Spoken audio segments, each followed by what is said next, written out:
అభిప్రాయాలని క్లియర్గా చెప్తున్నారు. రంగా గారి ఆశయాలను ముందుకు తీసుకెళ్ళడమే నా ధ్యేయం. రజనీ గారు ఇప్పుడు రెస్పాండ్ అవ్వండి, డైరెక్ట్ గా ఆమె మాట్లాడారు. సార్ అదే ఆవిడ చూసినారా, ఎక్కడో చాట ఒక మూల ఉంటది కాబట్టి నా రెస్పాన్సిబిలిటీస్ అన్ని కంప్లీట్ అయినాయి కాబట్టి ఈ రోజు నేను ముందుకు వచ్చాను. అంటే ఒక భార్యగా, ఒక తల్లిగా ఆవిడ రెస్పాన్సిబిలిటీస్ అన్ని చూసుకున్నారండి. ఇప్పుడంతా కంప్లీట్ అయిపోయి రాజకీయ జీవితంలోకి వచ్చారు.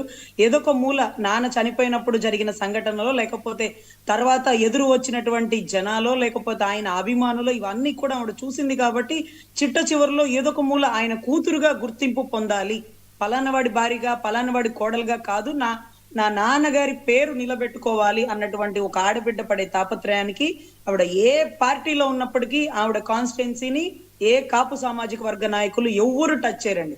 ఆవిడ ఎక్కడున్నా, ఆవిడ అసలు పొలిటికల్ ఇవ్వకపోయినా పర్లేదండి, పొలిటికల్ ఇవ్వకపోయినా పర్లేదు.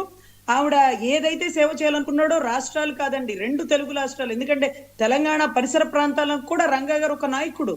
ఇక్కడ కాదు అక్కడ కాదండి, ఇందులేదు అందులేదు సందేహం వల్లదు అన్నట్టుగా ఆయన 2 రాష్ట్రాలలో ఆయనకి పట్టుందండి. సో అన్ని కాన్స్టిట్యున్సీలో తిరిగి ఎక్కడ కాపు సామాజిక వర్గం అణగారిపోతుంది, ఎక్కడ దళితుల మీద దాడి జరుగుతుంది, ఎక్కడ బీసీలకు ఇబ్బంది జరుగుతుంది. ఎందుకంటే ప్రజారాజ్యం పెట్టినప్పుడు కూడా 100 పైచులకు బీసీలకి టికెట్లు ఇచ్చినారండి.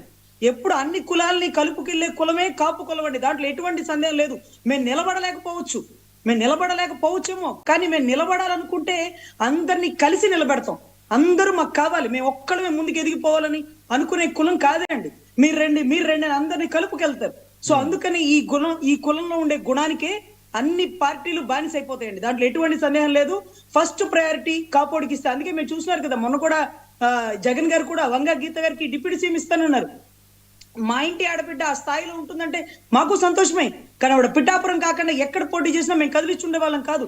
మా అన్న కాన్స్టిట్యున్సీ కాబట్టి ఆవిడకి ఎదురెళ్లాల్సి వచ్చింది, కానీ ఆవిడ పనితీరుకి ఎవ్వరు ఎప్పుడు వంక పెట్టలేరండి. ఈ రోజు కూడా పెదవి దాటి ఒక్క మాట కూడా తప్పుగా మాట్లాడదు, ఎందుకంటే ఆ గుణం ఆ బ్లడ్ లో వచ్చేస్తుంది. ఈ రోజు కూడా ఈ బిడ్డ అనేది చూడండి, ఏదైతే అక్కడ జరుగుతున్నటువంటి ఇబ్బందుల్ని నా వంతు బాధ్యతగా చేస్తాను కానీ పొలిటికల్ ఎంట్రీ అనలేదు. తర్వాత నా బాధ్యతలు నిర్వహించి వచ్చాను అంటుంది. ఎందుకంటే అక్కడ వదిలేసి టిప్ టాప్ గా రెడీ రాదండి. ఎందుకంటే ఇప్పుడు మీరు నన్ను చూస్తున్నారు, మీరు గమనిస్తే 5 సంవత్సరాల నుంచి 4 సంవత్సరాల నుంచి మీరు చూస్తూనే ఉన్నారు.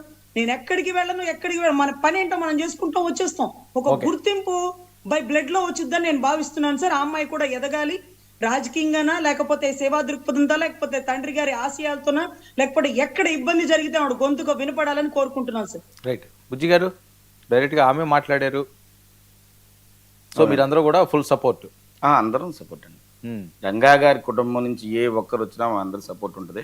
అలాగే వాళ్ళకి ఎన్నంటే మేము అందరం ఉంటాం. రైట్, మీకు ఏమనిపిస్తుందండి? ఆమె దగ్గర నుంచి చూసారు, మాట్లాడారు కదా, ఇంతకుముందు పరిచయం ఉందా ఆమెతో? నాకు అసలు పరిచయం లేదు. ఏమనిపించిందండి? నాకు సేమ్ రంగా గారిని చూసినట్టు. నేను ఇందాకే చెప్పాను కదా, డైరెక్ట్ గా సేమ్ రంగా గారిని చూసినట్టు అనిపించింది. ఇంకో థ్రిల్లింగ్ న్యూస్ ఏంటంటే సార్, వాళ్ళ అబ్బాయి ఉంటాడండి, వాళ్ళ అబ్బాయి అయితే ఇంకా రంగా గారే అనుకుంటాం మనం. అంటే ఆవిడ ఎంత చేయదలుచుకోలేదు కాదండి, సేమ్ రంగా గారి లాగానే ఉన్నారు. అసలు నాకు చాలా ఆశ్చర్యంగా ఉంది ఆవిడ చూడగా. అంటే ఫోటోలో చూసాము, డైరెక్ట్ చూసేటప్పటికి రంగా గారే